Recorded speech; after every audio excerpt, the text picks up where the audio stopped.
Whenever you're ready. I will begin my speech in 3, 2, 1. As my mother always says, the minute she saw me coming out of her body, she always said, I fell in love with the initial first sight of you. There is an unbreakable linkage that is established when a child comes out of a mother's womb. And this leads to my first point today, which is describing the status quo that we currently live in. It is a fact that parents prefer self-taken care. This is on 2 levels. The first level is the idea of the incentive. Because these parents are blood related to your children, there is an incentive because of the knowledge of there's a family bond, of being reunited with your children as they are a production of you, a mini you if you may, and that is precisely why they have an incentive to take care and to take care another version of themselves. The second layer is the idea of duty, parents' responsibility. Because they are all part of you, knowing that someone comes out of you, the minute you allow them to come on this planet, on this earth, you should take care of them. It is part of human nature. And this is picked up as a responsibility that is accumulated over time as we see it as in many families. Now, what are we trying to reach at the end goal? This is a trade-off we're willing to take. In the wish of 3 things. First, the general welfare of the children. We want to ensure that every being that comes on this planet is actually well taken care of and actually have the ability to be taken care of as a vulnerable individual. Second, we want to ensure that they actually have a family that is happy and sustainable, and they actually have the care and love shown upon them. Third, we want to ensure general happiness of the public, and we're willing to bite the bullet and take this at the cost of a net decrease of fertility if we're able to do these 3 targets, which we'll be explaining throughout across the bench. Now, the first argument I'm going to launch upon is why parents are not replaceable at any cost, and they are at the best interest of the children in order to have them to be the caregiver. I'm going to analyze this on 2 fold. The first fold is the idea of how if we give them to these facilities such as daycare, it is unlikely that even if they have the incentive to take care of these children well, they're simply unable to due to the lower quality. It is very simple to see that they have a group of children and maybe only a few individual staff members that have to take care. It's really hard to ensure that they're able to pay close detailed attention to these children and to ensure that each children are actually catered towards their needs upon. The second fold is the idea of how parents have a better incentive into taking care of these children. Now, I'm going to describe this based on the idea how the system in itself is flawed. Let me explain this for 3 reasons. The first reason is the limited resources. It is known that these daycare are having a publicly funded routine. That means the government has to allocate their already scarce resources and to determine to allocate some into these daycare. It's hard to hold that these daycare have a high threshold of actually taking the children to an extremely high extent. The second idea is the idea of the children's best interest. Now, children are coming out, they don't have much experience in the world. They don't really know how the world works. They don't know how to behave themselves. That means they're at high risk of safety issues. For example, climbing on top of a table and maybe falling down, or having intrusive thoughts if they're talking to peers that also have intrusive thoughts, which may be already exerting negativity on their mental health, and they might subconsciously also be taking these thoughts. But it's hard to ensure that these staff members will actually be able to pick it up, given how much burden they already have with so many children within the caretaker already. Now, I'm going to analyze this in 2 more aspects. First is the physical aspect, second is the mental health aspect for the children. In regard of the mental health aspects, the children are faced with a huge crowd of other children. They are unsure that actually these, especially teenagers, that actually have more rebellious nature or more intrusive thoughts, they cannot be ensured that they actually have faced the best kind of care they're given, and they don't know how they should lead their life on in the future. It is likely that these daycare centers can't give specific advices to these children, whereas on our side of the house, parents can. Parents will usually share, as in my family, my parents share what have they done wrong in their young self, what kind of stupid mistakes they have made. And this is a process of growth. We learn from our mistakes. And instead of having the children guide through life on their own, actually having the parents lead you and tell you what they've gone through is much better, having that support system than actually having a child guide through life on themselves. The second idea is on this branch of physicality. So on physicality, children get sick. Yes, if you suddenly faint in the middle of the classroom, yes, a lot of people will come to you immediately. However, if there's some underlying syndrome, or if there's a cough or fever that can eventually accumulate to a much bigger disease, it's hard to guarantee that these daycare taker can actually do to the highest as they could. Okay, after my first argumentation, let me lead on to my second argumentation, as in why on their side of the world they are actively harming the parent's autonomy. Let me explain this in two folds. The first one is the idea of a parent-children relationship. A lot of time, parents want children to introduce a newborn life into their life in order to have them know their children, know what they're going through, all their experiences, whether it's good or bad, and be there as a supporting member in their life. However, if we give them to another person to take care of, that means they're not really able to understand nor spend a lot of time with their children, which is really something we do not want to see, in breaking that connection that could have been there. The second idea is responsive parenting. This will be explained in four folds: time, capacity, incentive, and child's development. The first idea of child development is that actually when parents are there, they can have 1-to-1 or 1-to-2 or 3, depending how many siblings they have, and actually give their fullest attention and actually cater to their needs. Even if the opposition comes in and talk about, oh, what if people that are in blue collars, or those that even struggle to meet ends meet? The truth is, if people are even struggling to meet ends meet, they are not able to even provide themselves with the bare minimum. Why would they be able, have the capacity to even give birth and actually take care of more children and to bring another life into the world when they're unable to actually fend for them and whatsoever? Therefore, they are unlikely to be debated upon. And even if you argue, oh, how about the wealthy people? If they are truly the really wealthy people, they probably can really employ some kind of 1-to-1 tuition and helpers and different kind of different aspects. There's different helpers that can come forward to help them with their children's development. It's unfair to put the two extremes of the people into this debate today, as they already have their different solutions or different priorities being met. Now, the next point I'd like to talk about is why we are able to promote parents' responsibility under our side of the world. This is for two reasons. First, the companies and the firms. If we are actually able to promote the idea of family being so important, that means there's probably some kind of regulation or rules. That also means that there's going to be more leave time to actually take care of children, and parents are actually given a chance to. So even if the other side comes up with the argument and say, oh, firms will still have the incentive to give parents leave and whatsoever, because it's not mandated, we are unsure with such uncertainty of actually allowing these companies to give sufficient time or effort of these parents that are already working into the lives of their children. The second aspect I'd like to talk about is the idea of parenting. I'll explain this in two folds. First, the incentive. Second, the capacity. First, incentive-wise, we were actually able to promote the media into catering to more parental responsibility, into fostering this into the idea of the public. Second, sex education. People are aware that if you are to have children, parental responsibility is extremely important. And lastly, government policy, where it's accumulated that we actually have to find some kind of rules and regulation to ensure the well-being of our children and our parents. That is all I have for today's speech. Thank you so much. Thank you to the first affirmative speaker for that speech. I'd now like to call upon the first negative speaker to begin their team's case.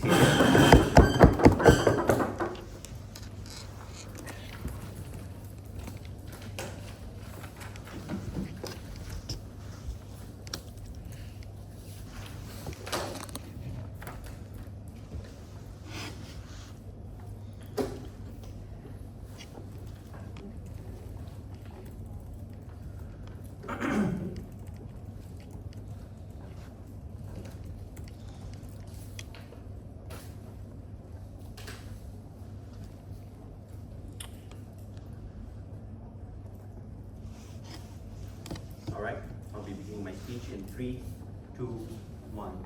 As F has so aptly put today, children are indeed precious, and we understand that. However, the crux of today's debate, you need to understand today's debate hinges upon why, for side affirmative, they need to show why the familiarizing policy or familiarizing policy is better at addressing this low fertility rate, and not simply on how children are better taken care of after they are. It's important to compare these two policies against the vacuum, but we're comparing these two policies against one pre-existing problem, which is the decreasing fertility rate. So given that side affirmative did not come up and say what is the root causes of this fertility rate, we believe that they cannot properly address why that this policy would in fact be a better incentive for parents to choose them rather than the other one. So coming down to why we on site Affirmative are saying that de-familising effects are better compared to the familising policies, you need to understand that the bulk cases in today's world as to why there are low fertility rates comes down to ultimately two main things that are quite broad in nature, but is essentially on the idea of gender equality in family societies and also socio-economic statuses in a country or in a world that is largely capitalistic in nature. So before going into that, a few responses to the claims coming from side government, side Affirmative. You need to understand that by the idea of parents are not replaceable and how the children's best interests are at heart, and also that harming parental autonomy comes when you decide to not go with familising effect. We understand that that might happen, but that is not the problem here. The problem here is that more and more parents or more and more partners are opting to not have children. So these children are not even in the picture yet because there is no clear incentive as to why the parents should have them given there are underlying problems. So we on site NEC believe that if we address these underlying problems and then draw a connection as to why de-familising effects can better address these underlying problems, then we can show you why it will be a far better incentive for parents under this world to opt to have children instead. So we believe that in the idea of children's best interest, it will be taken care of should we decide to go with de-familising effects. And also that we can show you that instead of a idea on how it will instead harm parental autonomy, we are actually promoting parental autonomy under our world. So with that, going into the argumentation, and you can see where the linkage comes in, you need to understand that this is simply not the idea that we are anti-family. We're trying to show that family is such a good nature, is such a sacred value, but given today's economic status and given today's society, that we are not against the idea of de-familising policies, given that it will also allow parents to exercise their rights better. So how do we see this? You need to understand that number one, de-familising policies promote better gender equality. One of the key reasons as to why parents or even partners are choosing to opt out of having children is because of the disparities between genders that exist in today's world. You can see that even though when side F wants to push for tax breaks, or they want to push for incentives for parents to stay at home to take care of children, but oftentimes who will be the one that will be trying to do it? It will be the mother, the parent. In the current society, women are often designated as the caregivers. They are the child bearers, so they are the caregivers. So this disparity will exist, and this is why a lot of women in today's societies are choosing not to have children, knowing that if they do have children, despite of the incentives that comes from the government side, you need to know that they would still have to sacrifice a part of themselves in order to properly be in the picture for their child. So that is already a problem in terms of gender equality, because even though we assume that parents in terms of fathers and mothers have the same role to play, but in reality we know that that is simply not true. So that is why one of the main reasons that fertility rates are decreasing is because it largely hinges upon women, and why more and more women are opting to not go for childbearing. So you need to understand that familising policies often reinforce traditional gender roles, because what the government is doing is simply saying that couples can choose to have this, can opt to have tax breaks, but they are not addressing the main issue, that is why people are not choosing to have children in the first place. You are assuming the idea that once they do have children, then they can reap these benefits. But that alone is not enough for them to go into the idea of having children. Whereby when we look at de-familising effects or de-familising policies, we are setting key safeguards in place, whereby if you choose to have children, you know that there are options that exist beyond the scope of your family alone that can ensure that your child and your family is taken care of without you having to put a substantial sacrifice on your end. So how can we see this happen? De-familising policies ensure men and women are granted equal opportunities, not only at home but also workforces, because the ideas of daycare or childcare, or even the ideas of going for a caretaker, can be accessed by anyone, not just families who are legally married, but even partners and couples who have been together, who've chosen to live together but not just get married. If they choose to have children, to address the idea of low fertility rate, they can also opt for daycare, they can also opt for caretakers. So this is a privilege, or sorry, in this case, this is an advantage that is granted by the government, and we believe that it allows them to exercise their rights should they want to have child without having the necessity or the burden of what comes after that hinging upon them. So how do we see this happen? The idea that one, obviously as I said, that the daycare and public caretakers are accessible to all, both parents, and also we can see that in this case, we no longer only expect mothers to bear the burden, because both parents can contribute to paying the fees, both parents can contribute to picking up and sending the child back, both parents play a part in ensuring that the caretaker that they've chosen is the right one to fit the dynamics of their family. So this ensures that we are somewhat pushing for that both parents have an equal part to play in having a child. So this is no longer a disparity, even though a disparity might exist in society, but we're trying to break that at the familial level first before we can show why this would be a better incentive for these families moving forward if they choose to have a child. Then secondly, you also need to understand that a lot of families in today's societies are very deeply rooted in our economy, which will be further explained down the bench.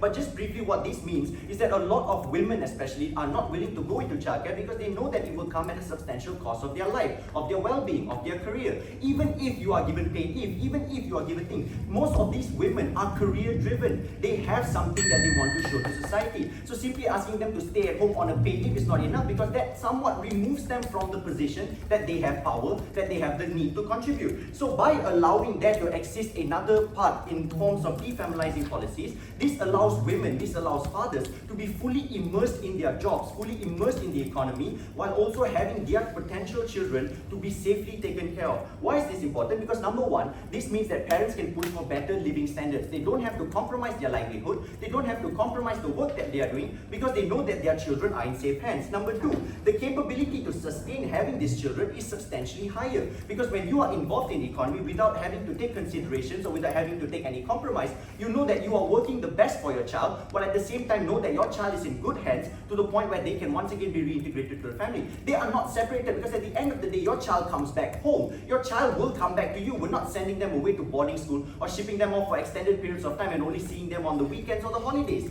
So you need to understand that this would be a far better incentive, because now parents, and also particularly women who are already disproportionate in these societies, know that they can afford to bear children and not be at a significant disadvantage when it comes to their livelihood and their status in the family. And why it's important? Because number one, a better balance of familial responsibility would be one of the key reasons to push forward, showing why families can have children and not expect one or the other to be solely responsible over them. Number two, a reduced burden on solely women would show that in families, both parts have a part to play, and it's not simply the onus upon the women to take care of the children, that they don't have to sacrifice anything to the extent that they have to bear the child. Number three, there's a higher probability for partners to consider having children, because now they know that there is not going to be a significant or any form of disruption to their livelihood. Yes, they are having a child, but at the same time they can continue to contribute to the economy, they can continue to gather that bread and butter for their family, and nothing is interrupted in that sense. And number four, the cost of childbearing in itself is more evenly distributed. Gone are the days of just fathers being the sole breadwinners or mothers being the sole caretakers, because now we are promoting better equality between both to actually contribute to having a child, and we believe that this will be a better incentive for people to lower the fertility rate, to increase fertility rate. Thank you.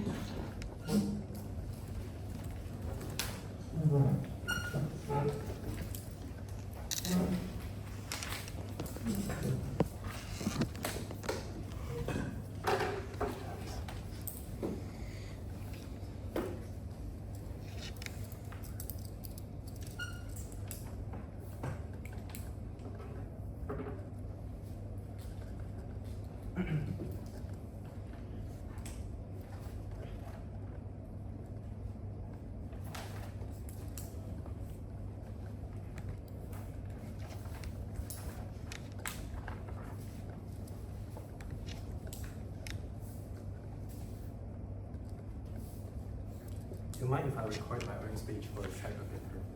Yeah. Thank you. Is everyone okay with that? Yeah.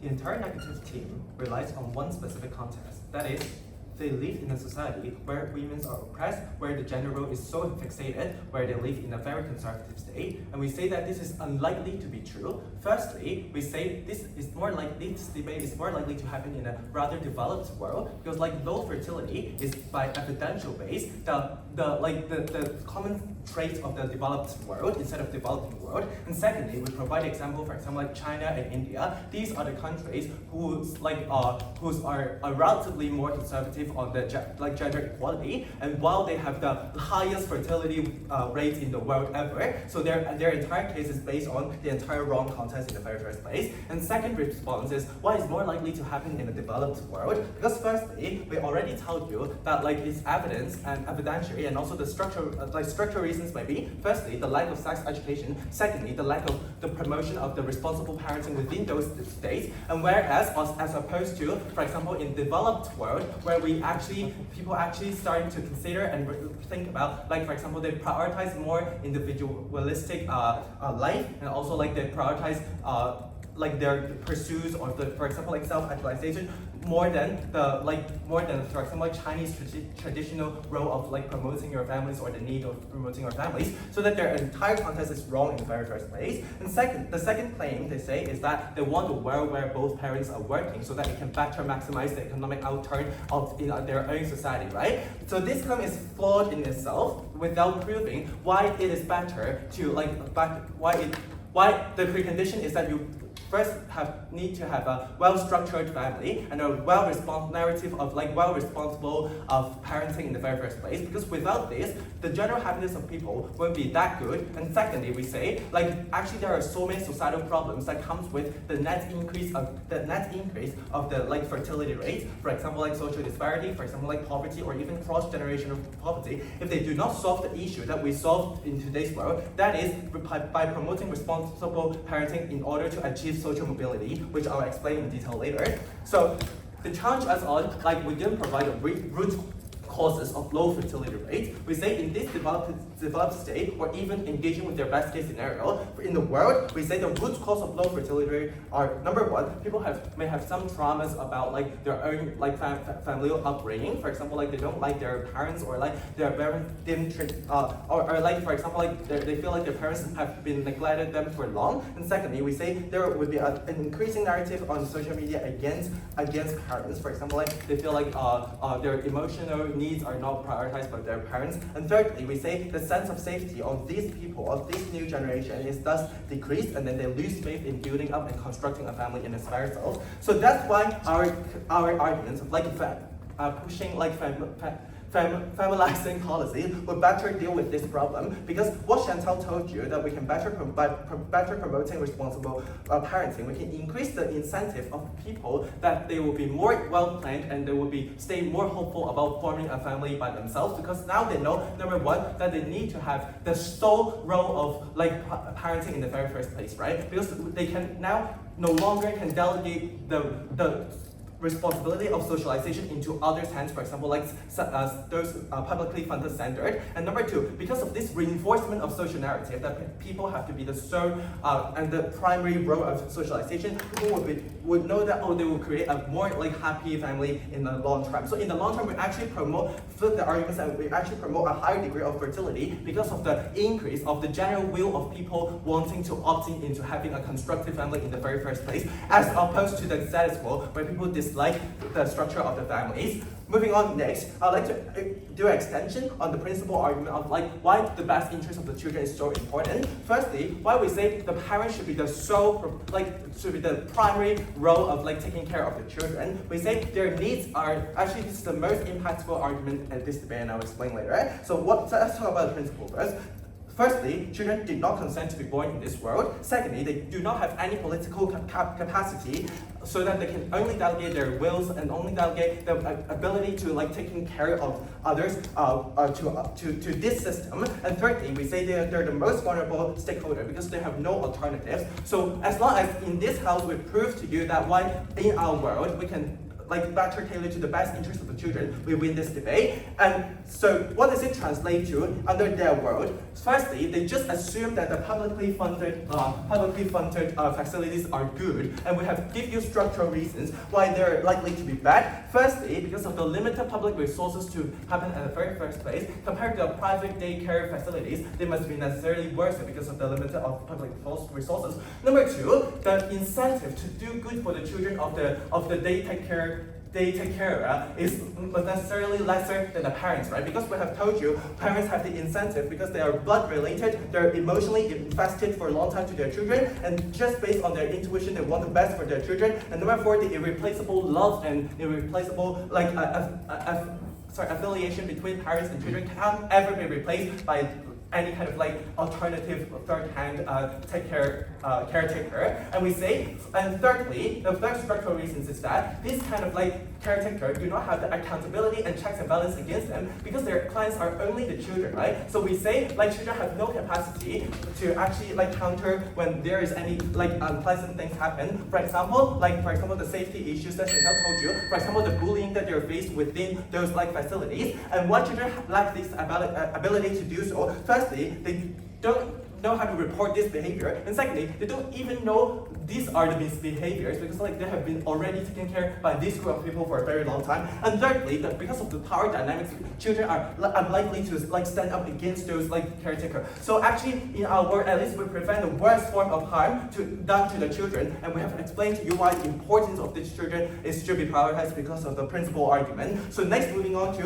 why is responsible and like why we can better achieve a well-structured and sustainable families. Firstly, we say Chantal has already told you that narrative would be intermediate in the sex education, etc. Now you're just now people have to be the primary role of like taking care of your children. You cannot have like external delegation to others to take care of the children. So it pushes actually higher the incentive of all parents, natural parents, to actually do good for their children. So this is acting in the best interest of the children. And the impacts would be for the less capable or like economically challenged families, at least they can now think through before they can like give a birth to children. Because now these people are harmed in the sex world, where some of the in their world there will be like more promotion of like net increase in fertility, right? Because like people can now actually do not have to care about their time and capacity, and that they can give children to be taken care of in the center, right? But at least in our world, we say we delete the problem of, for example, like people do not think through before, do not plan well before they give a child to children. Because like in our world, we give a deterrent incentive for people to think about the long-term planning. And secondly, we prevent the harm of, for example, like the poor people cannot otherwise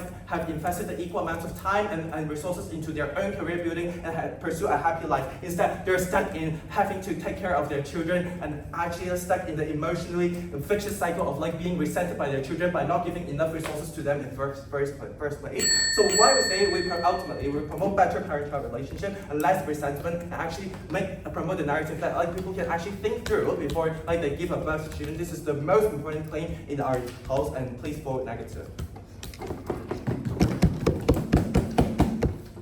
Thank you to the second affirmative speaker for that speech. I'd now like to invite the second negative speaker to continue their team's case. Hear.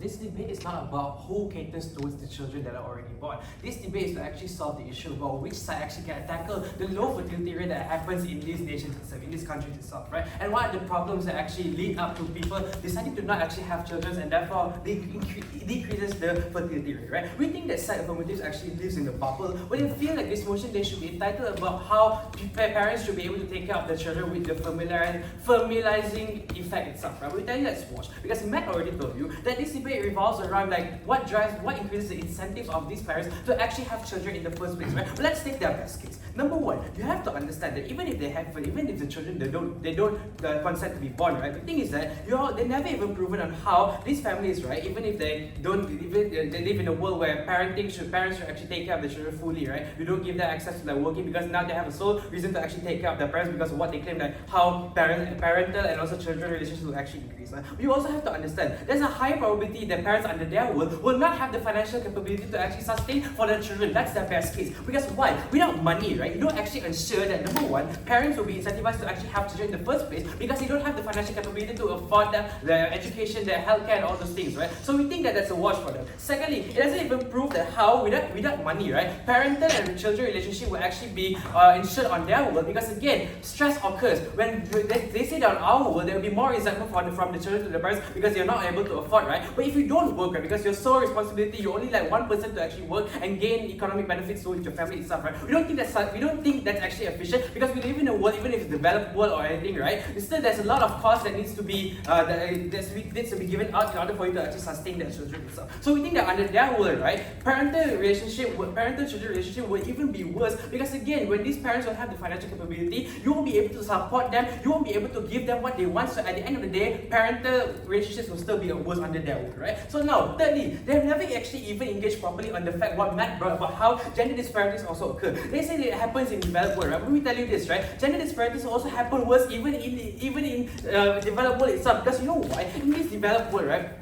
people are actually economic driven, right? So they don't feel the need, especially when you actually have this familiarizing effect itself, right? So therefore, they don't feel the need to actually have this kind of like, they don't have the incentives to actually reproduce and also produce children, because they have to focus more on the career itself, right? When we tell you this, right, when we actually have some sort of de-familising effect itself, it drives the incentives for them to actually have children at the end of the day, because again, we want to remove the scenario, we want to live the scenario that they actually live in, where stereotypes where they only have to like focus on one thing itself, when they can actually work and they can also have some sort of external help to ensure that they can actually provide better for the children, even though it's not for them, but at least they have some sort of assistance to actually manage their work-life balance, right? And we tell you this, right, because women in the workforce, right, it actually drives more economic empowerment, right? So therefore, it changes the norm. It tells women that, hey, it's okay to work, but it's also okay for you to take care of your children, because at the end of the day, there will be some sort of subsidy that will be actually helping you. The welfare policies that will be given out by workforce or even the state itself will actually help to cater to your children in early stages, right? So why is this true? Because again, it drives the women to actually see that they have the proper drive and they'll have proper support to actually have children, because again, the families will be backing them at the end of the day, and also the state will actually have more incentives to actually give them more work-life balance, right? Also, at the end of the day, increases the fertility rate. So we tell you that gender equality is very important when we actually have de-familising effect. It actually drives more gender equality, and therefore women will actually feel empowered to actually have more children at the end of the day, which is something that side Affirmative has never been able to engage in today properly, right? They have never even told us on how gender equality will be able to be solved, even though it's not part of the budget. But we tell you that it's really important to actually have gender equality, so that both of the parents will actually have like income to actually sustain their children, and also drives more incentive for them to actually have children at the end of the day, right? So you also have to understand. Moving on, number one, right? So why do we think that de-familising effect is actually important for families to actually increase the fertility rate, right? Or in that best case scenario, to actually cater towards the children and support the children, right? Because with this effect, right, with these policies, right, it actually promotes more economic growth, not only for the family but also for the state, for the people itself, right? Because you open more job opportunities and also more participation in the workforce, right? Especially mothers or women who live in like cultural,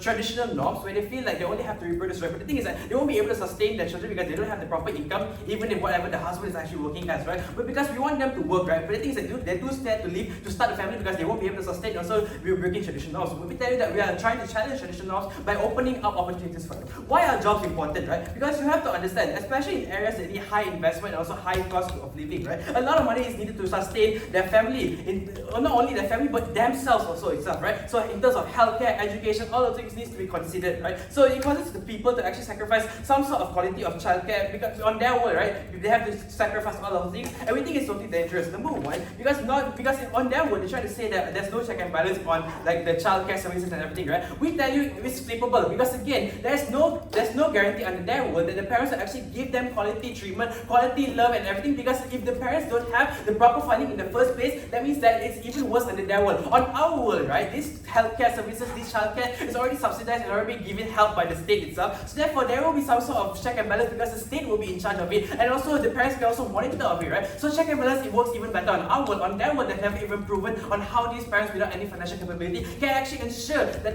the children will actually get like benefits at the end of the day, right? So why is this actually true? You also have to understand, de-familising effect leads to like better quality and proper resource allocations for the family itself. Therefore, they feel like they have the capital to actually ensure that their children that will be born actually has the proper resources itself, right? So it gives access to like quality healthcare, education, and prevents like social poverty itself, which drives the family to not have children, and that's only occurring inside affirmative world. You also have to understand the fact that why is it important for this economic growth in the first place, and how does it actually help families at the end of the day. Number one, you increase your opportunities, means that you open more access to like stable employment, and you have more access to like sufficient funds and also income to sustain the family housing itself, right? You also increase asset building itself, right? So that means at the end of the day, right, when once you retire, you have the proper resources that you can pass down to your children. You can pass down to your children because again you have to pass down because of the will itself, right? So you have more savings for retirement, all those things, more funds can be actually be used for like quality. Even if you don't want to rely on the state, it's okay because again you already have the proper capital and funding in order for you to actually sustain your children that you actually have that will actually be born. It also boosts the area economy, which means that there's more workforce and more development and more investment in the state itself. So therefore, when there's more investment in the state into like these childcare programs, right, it means that there will be more quality to ensure that the children will actually get better childcare, better healthcare, right? So then whatever they are trying to claim about how there's no check and balance and there's no ensuring of quality itself is a wash, because again, when there's more investment, there's more funding, then that means that there's more quality itself, right? So in long term, it looks like this. Number one, there will be more subsidy on the quality of healthcare, education, and there will be more family-friendly policies, which like it looks like in tax credits or it looks like childcare and also healthcare, right? So the parents will be able to maintain their work-life balance, and they feel like it's a drive for them to actually, hey, I'm going to have children because at the end of the day, I know that somebody is going to help me. So the impact is simple. Number one, it drives the individuals to actually have the incentive to actually reproduce because they know that they are capable, they know that they can sustain, and it acts as a platform to actually increase their quality of life. When the parents already have like the proper quality of life, and that's where they actually feel that, hey, I already have proper quality of life, I know what to do, so therefore, but the low infertility rate issue can actually be solved, right? So not only that, but the thing is that relationship between parents and children can still be maintained because again, you have the proper funding, you have the proper quality of life. So therefore, parents can actually provide more for their children. Unlike their world, they never even proved that. So therefore, whatever the children need in terms of education, healthcare, can all be provided. The comparative is easy. On affirmative, you have no work-life balance. You have no incentive to have children because they never even proved that, because they don't have the right capital and guarantee of relationship is not existing under their world. On our world, we ensure that we have happy relationships with the parents and children because there will be more policies that enforce the subsidization of like, childcare for our parents. Thank you.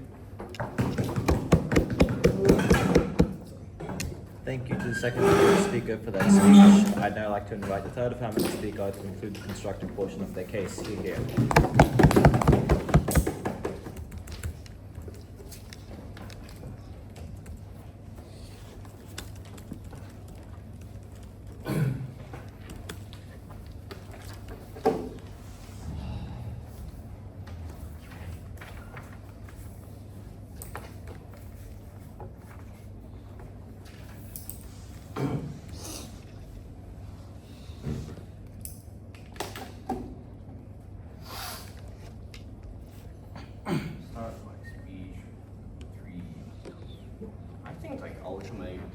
There's a bit of deadlock, like seemingly a bit of deadlock in the opening up, and I'll tell you why we still win, like on our worst case versus their worst case, right? I think that ultimately there are still few things that they are unable to resolve. I think that like ultimately,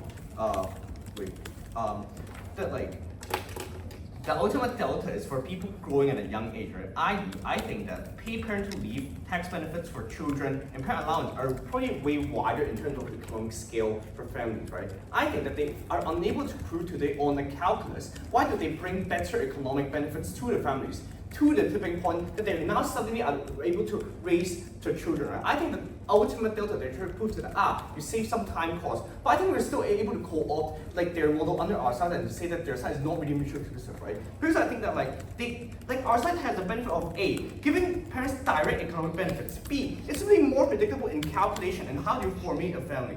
C, I think we deliver a larger scope of impact, i.e., real-child is really expensive, right? You have as what they say, you need to spend money on education and healthcare. So I think that ultimately there's more multiplication for people with socioeconomic status and a scale. I.e., the government has more flexibility in terms of how they would want to tailor-make the policies for people with varying socioeconomic status and ultimately be able to boost the net fertility at their case, right? I think their best case, they only take one small part of the parenting cost calculation and then negate that part for the parent, right? I.e., they just simply, for example, at their best, provide free caretaker for their families, right? I think we're able to call this, like, if you ultimately give some allowance and tax benefits to the parents, and this is say they will have significantly and more amount of money in terms of how they want to plan their parenting costs, they can still able to hire our caretaker on our side of the house if they ultimately do not have the time to do so, right? I think that their model is not really mutually exclusive to ours, and I think that we at least give parents way more flexibility in terms of how they want to control the money, right? Because I think that ultimately, like, if some woman decides that they do not want to work and they really decide they want to stay at home and take care of the parenting responsibility, really give them the option to manage that flexibly. How do they want to rear their parents, right? Whereas on their side, you fixate and open on the premise that all parents are unable and therefore lack the capacity to do so. We at least give them the flexibility on how they want to control the money. And I think that ultimately ties to how we can deliver better parent-child relationship, right? If you believe even all of this is a wash, they never prove to it in terms of, like, I think, like, ultimately, if you believe that economic calculus is a wash, I think they have never proved to you in terms of the comparison of how the caregiver is better than the parent. They never give negative engagement on how the caregiver is essentially better in terms of incentive and capability, in terms of how to raise their parents, right? It brings to the second question. They push the burden constantly throughout the bench and say that we have to prove that there's an absolute increase in fertility rate in order for us to win. I think that was never the case, right? It's quite counterintuitive to say if you like make more families, which the children ultimately suffers in this low socioeconomic status, if the children ultimately suffer when they lack parental love and support consistently, why is this increase in fertility rate meaningful, right? I think on our side, our metric is relatively way more meaningful and intuitive, i.e., even if there's a small increase in fertility rate, we at least prove to you that there's more fortunate families in which the children are way more happier. I think that ultimately then, if you weigh the two metrics between the two, I think our weighing metric is way more important, and for us to win the debate, whereas it's quite intuitive for you to vote for a side which can create more meaningful families, right? I think that to engage a bit on their push on how gender equality and stuff and so on, right? I think that if the debate is really happening in their context, i.e., where there's a conservative where females are traditionally regarded as a primary caregiver without any form of shame or parental responsibilities, I'm not quite sure why you want to structurally increase the fertility in these colonial countries, where the female is ultimately subject to these very patriarchal norms, and then will ultimately by coercion subject to these femalehood responsibility, in which there's no delta to reverse these gender norms, right? I.e., if they're still confined to the same patriarchal structures and expectation and norms that's traditionally associated with femalehood, they're most probably gonna be still coerced by their familial forces, peers around for them to stay at home or overwhelmingly take parental responsibility. You only just do not allow them to commit so much time into it, right? But that is to say these women are probably still structured request to, for example, develop their own career. I see no real delta in simply allowing these to women to simply not take their kids so much, but maybe they will still do so at night time whatsoever to support the child a lot, right? I think that it's not so principally justified on their side of the house to say that you forge more better families in a patriarchal society. It's not principally justified as a benefit at the very first place, right? I think then, if women cannot opt out, why would they be even subject to the influence of de-familising policies, right? I.e., if the women are so subject to patriarchal forces at the very first place, I think that the man would think that the woman is naturally determined to raise the child anyways. I don't think that the man in the patriarchal society would think that a caregiver should be overtaking and usurping the role of my wife to rear the child, because they have these very traditional patriarchal values anyways. I think these values will override in terms of how they divide the parental responsibility, instead of thinking that the economic incentive will override the traditional conservative patriarchal incentive anyways, right? I think that there's really no delta in terms of saying how they can progressively push for gender inequality then. Ultimately then, on the engagement of that they never gave us on the parental autonomy, i.e., we proved to you today that even in their best case, they never proved to you today how do they create better parent-child relationship, and how does it not harm parental autonomy, right? I think that in their best case, there are a few things that are still intact, right? A, you probably have to shift your personal attachment and caregiver across different persons at different stages, right? I.e., you probably do not stick to your one single caretaker, which will take you from 0 to 7 years, right? You probably will guide might be guided by different teachers who do not know you uniformly and do not stick to a single object, right? It leads to substantial confusion for the child, and it is quite unable to solve. Like, the child will not be able to naturally understand at 3 years why my mother, or like why the caretaker I love so much, is now leaving me. They will think that they are rejected ultimately. I think that these are processes that are very ultimately very harmful to the children in terms of how they form their self-identity. And therefore, I think that these harms still are intact in terms of how you should significantly mitigate and put the responsibility into parental autonomy. Because ultimately, if our model works, I think that you at least stick to a single parent. You're at least always interacting with a single parent that's not constantly fleeing your family and constantly giving you different communication methods, right? Because ultimately, if you're just subject to different caregivers, you're subject to different love language, communication methods. How do you reward and punish a children? Like, ultimately, if you ultimately cannot dispute the model of you being able to subject to shifting caretakers in the role, and ultimately, if you cannot mitigate this harm, I simply do not see how investing in in having a greater return in public infrastructure in terms of childcare centers is ultimately a good thing for the child. Even if you take in more child, if the child ultimately ends up having worse things on your side of the house, I simply do not see how a sheer increased number of size of how you take in way more children is ultimately a net benefit for the society you are in and for the net benefit of children that reside in these daycare centers, right? Chantal has already told you since her very first week, we're always able to take a trade-off, i.e., you increase less fertility rate, because we never saw the absolute justification that you have to increase in absolute amount every fertility rate. We are just wanting to give a little boost for families who want to have more children but are unable to do so. We just want to nudge them a bit to somehow fix the natural displacement that they have. Yeah, thank you. Very good. Thank you to the third affirmative speaker for that speech. I'd now like to invite the third negative speaker to conclude the constructive portion of this debate. Hear.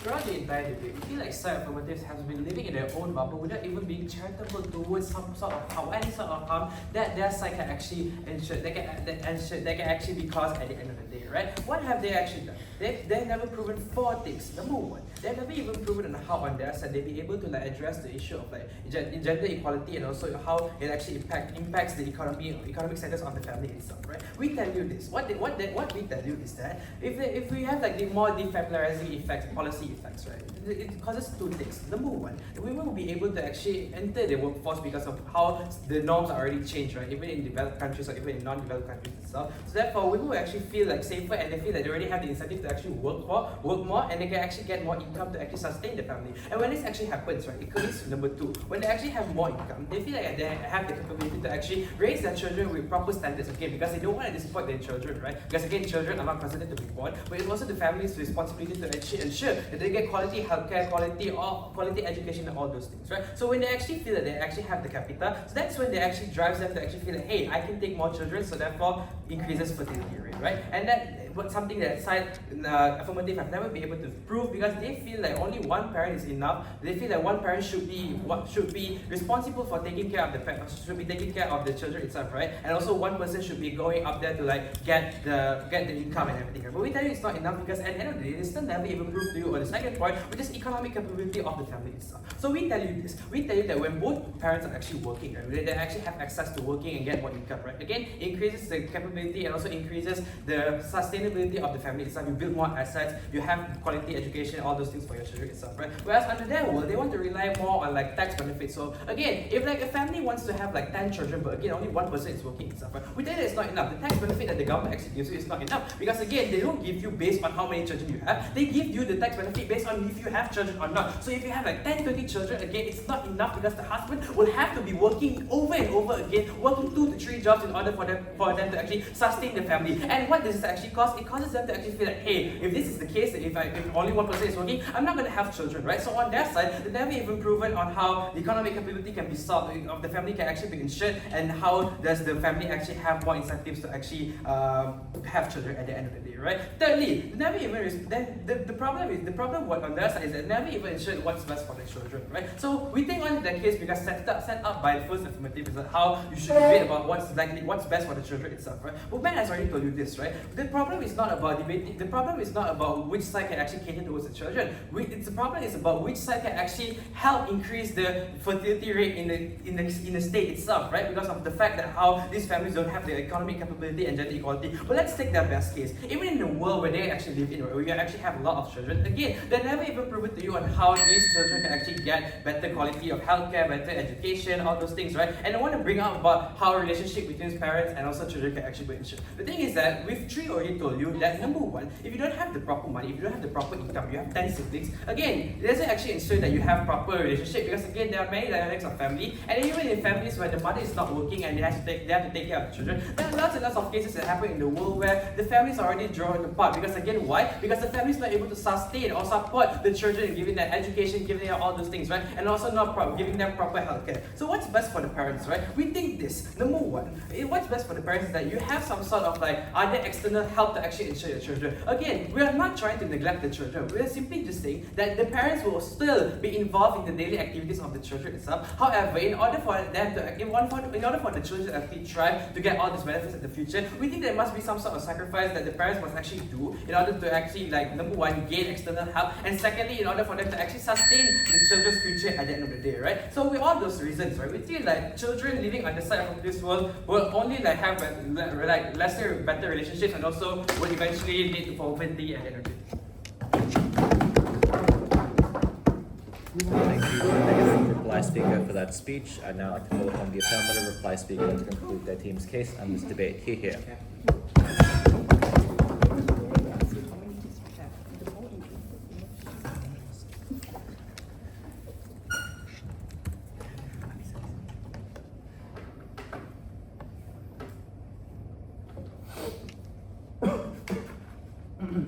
Again, is it okay if I record my own speech? Thanks.